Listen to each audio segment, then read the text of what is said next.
एक और नई कहानी आ गई दोस्तों, लोहे के जादुई लड्डू। एक समय की बात है, पुखराया नामक एक गांव था।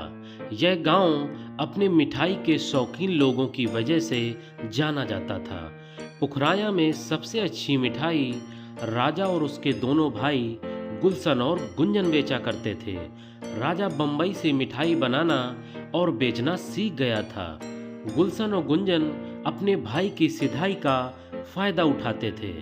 राजा के दोनों भाई उससे खूब सारी मेहनत करवाते थे और खुद उन कमाए हुए पैसों का आनंद उठाते थे और मजे किया करते थे। एक दिन गुलशन बोला, अरे देख रहा है गुंजन, राजा कितना पैसा कमा रहा है, हमें जरा भी नहीं देता और खूब वाहवाही भी लूट रहा है। इसका कुछ तो करना पड़ेगा, वरना हमारे पूरे गांव में इसी की चर्चा होगी। राजा पूरी रात मिठाइयाँ बनाने की तैयारी करता। सुबह थोड़ी देर सोकर दोपहर से अपनी दुकान चलाकर खूब मिठाइयाँ बेचता था। एक दिन राजा बोला, अरे भैया, यह देखो, मैंने डायबिटीज वालों के लिए भी मोतीचूर के लड्डू बनाए हैं।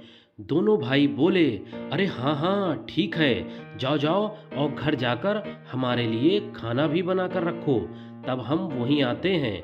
और हाँ, कुछ लकड़ियाँ तोड़ कर ले जाना और जाकर अच्छा खाना बनाना, तब तक हम दुकान बंद करके घर आते हैं।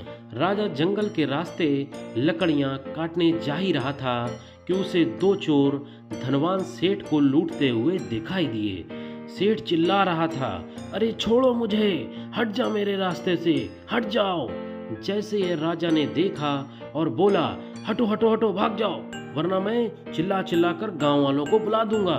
चोर बोला, अरे बाप रे, यह कहाँ से आ गया, चलो यहाँ से, वरना ऐसा भंडा फोड़ कर देगा।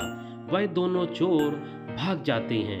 तभी राजा बोलता है, आप ठीक तो है ना सेठ जी? तो सेठ ने कहा, अरे चोरों ने मेरे सारे पैसे छीन लिए, भला हो तुम्हारा कि तुम यहाँ आ गए बेटा।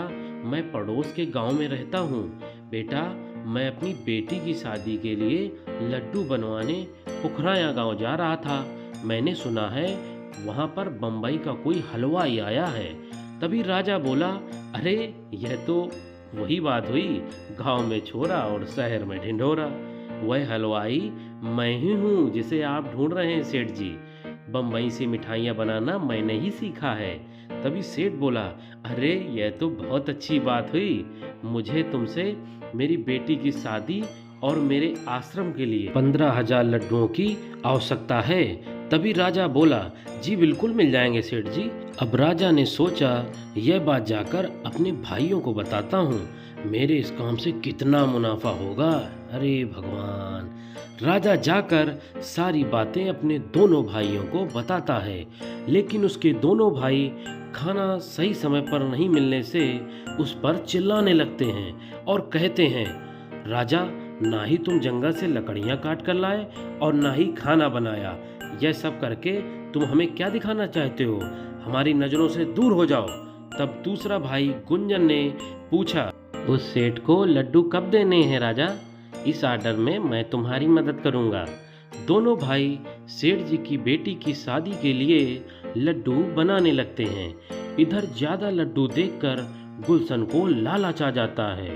लड्डू का भार इतना ज्यादा होने की वजह से गुलशन गुंजन से कहता है, उस सेठ को 15,000 लड्डू चाहिए, क्यों ना हम उसे मिलावट के लड्डू दे दें। तभी गुंजन बोला, लेकिन इससे हमारे व्यापार को बहुत नुकसान हो सकता है। अरे तुम हमेशा बुद्धू ही रहोगे, जब तक हम मिलावट नहीं करेंगे तो हमारा मुनाफा कैसे होगा? और हाँ, ये बताओ, घोड़ा घास से दोस्ती करेगा तो खाएगा क्या? परंतु यह बात राजा को पता चल जाएगा भैया, तो वह बहुत परेशान होगा। अरे इसीलिए तो मैं कह रहा हूँ, तुम्हें कोई भी बात उसे नहीं बताना है।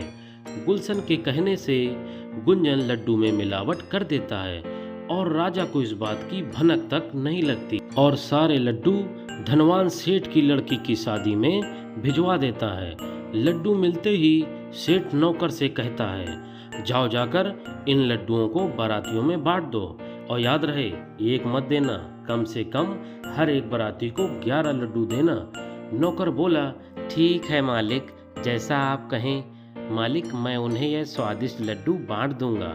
नौकर जाकर बारात में लड्डू बांट देता है, लेकिन आधे से ज़्यादा लड्डू मिलावटी होने की वजह से जैसे ही बाराती उन लड्डू को खाते हैं तो उनके दांत टूट जाते हैं। तब एक बाराती महिला बोलती है, हे भगवान, मेरे दांत टूट गए, ये लड्डू है या लोहे के लड्डू?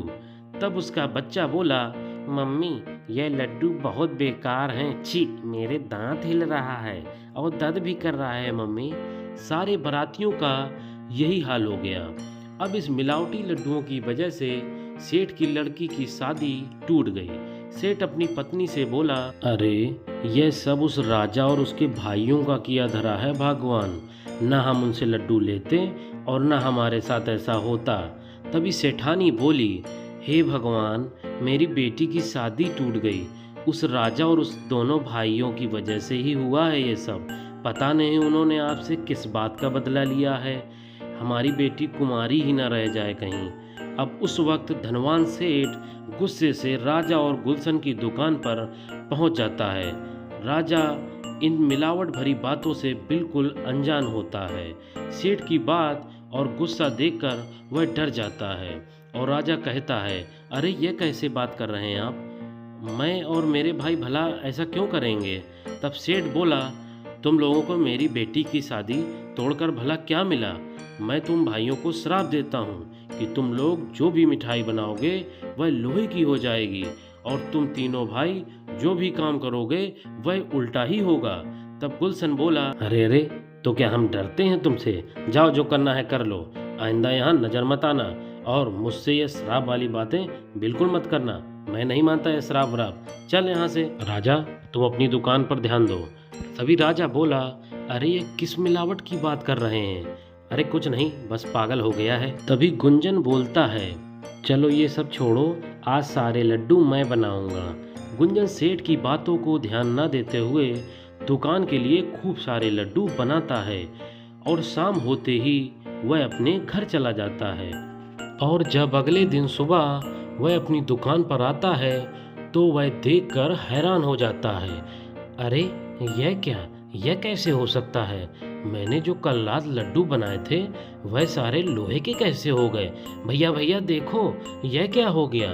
तभी गुलशन बोला, अरे क्या है, क्यों चिल्ला रहे हो गुंजन? अरे उस सेठ का श्राप असली हो गया। मैंने कल रात दुकान के लिए जितने भी मोतीचूर के लड्डू बनाए थे वह सब लोहे के हो गए। अरे क्या बकवास कर रहे हो, यह कैसे हो सकता है? गुलशन और राजा ने जैसे यह देखा तो दोनों दंग रह गए। तब राजा बोला, इसका मतलब यह है आप दोनों ने सच में सेठ के साथ धोखा किया था, इसलिए आपने जो कल रात लड्डू बनाए थे वह सारे लोहे के हो गए हैं। तब एक भाई हकलाते हुए बोला, भाई यही बात लग रही है। तब बड़ा भाई बोला, अगर ऐसी बात है तो लाओ कुछ लड्डू मैं भी बनाकर देखता हूँ। जैसे ही गुलशन ने लड्डू बनाया वह लड्डू भी लोहे के हो गए और गुलशन घबराते हुए बोला, अरे ये सब उसी के श्राप से हो रहा है राजा, हमें कुछ न कुछ करना होगा वरना हम सारी जिंदगी कुछ नहीं कर पाएंगे। तब राजा बोला, आप दोनों ने बनाकर देख लिए, अब एक बार मैं भी बनाकर देख लेता हूँ। और जैसे ही राजा ने लड्डू बनाया उसके लड्डू बिल्कुल वैसे के वैसे ही रहे, वह बिल्कुल नहीं बदले। यह देखकर दोनों बड़े भाई दंग रह गए। राजा हंसते हुए बोला, देखिए उस दिन सिर्फ आप दोनों ने ही मिलावट की थी, इसीलिए आप दोनों के बने लड्डू ही लोहे के लड्डू में बदल रहे हैं। आप दोनों को शर्म आनी चाहिए, एक बेटी का घर उजाड़कर आप दोनों को भला क्या मिला? तब गुलशन गुंजन बोले, अरे तुम सही कह रहे हो छोटे भाई, हमसे बहुत बड़ी गलती हो गई है। भाई चलो हमें चलकर उस सेठ से क्षमा मांगनी होगी। तीनों भाई उस धनवान सेठ के घर चले जाते हैं और उनसे माफ़ी मांगते हैं। अरे कृपा करें सेठ जी, हमें माफ़ कर दें, हमें पता है कि हमारे माफ़ी मांगने से आपकी बेटी की शादी नहीं होगी, लेकिन हम नहीं चाहते थे कि ऐसा कुछ हो। हाँ, हम दोनों भाई जो लड्डू बना रहे हैं वे सारे लड्डू लोहे के बन जा रहे हैं और हमें और कोई काम आता भी नहीं है। लोहे के लड्डू खाकर लोगों के दांत तो टूटेंगे और इससे हमारा घर भी नहीं चल पाएगा। सेठ जी हमें माफ़ कर दीजिए। धनवान सेठ उनके मायूस चेहरे को देखकर उन्हें माफ कर देता है और कहता है, मैं तुम्हें माफ कर दूंगा, लेकिन एक शर्त पर। तुम्हें अपने छोटे भाई राजा की शादी मेरी बेटी से करवानी होगी। तब गुलशन बोला, बस इतनी सी बात, हमें यह मंजूर है। राजा की शादी उस धनवान सेठ की बेटी से हो जाती है। गुलशन और गुंजन पर लोहे के लड्डू का लगा श्राप भी टूट जाता है। धनवान सेठ के पैसों की वजह से तीनों भाइयों का लड्डू का व्यापार बहुत अच्छे से चलने लगता है और वह भी खूब धनवान हो जाते हैं। धन्यवाद। दोस्तों, यदि कहानी पसंद आई हो तो कहानी को लाइक करें, कमेंट करें, चैनल को सब्सक्राइब करें और हाँ दोस्तों, बेल आइकन दबाना ना भूलें। बहुत बहुत धन्यवाद दोस्तों।